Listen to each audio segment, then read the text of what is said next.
Will my employer still pay my legal fees if I choose not to go ahead with the employment-related settlement agreement that my employer is offering to me? I'm Richard Hiron, also known as the Hironator, and I'm an employment law solicitor. The shortest answer to this, and the likely answer, is no.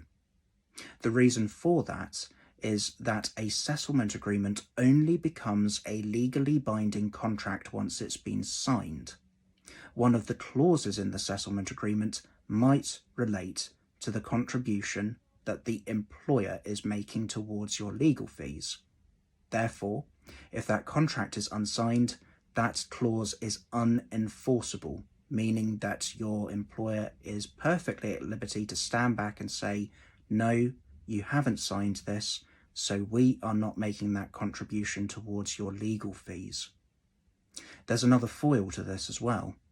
By going and seeking advice from a solicitor on the terms and effect of the settlement agreement, you've already started to rack up those legal fees.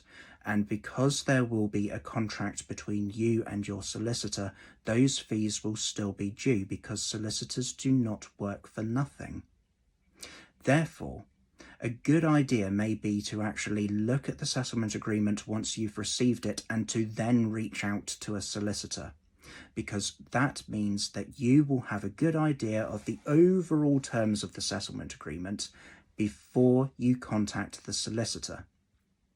In my experience, the focus from an employee's side in these kinds of situations tends to be about the money.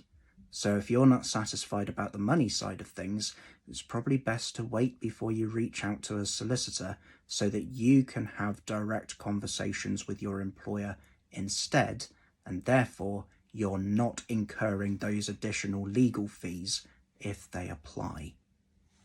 I hope that's answered the question. In the meantime, if you're finding a settlement agreement hard, bring it to Richard.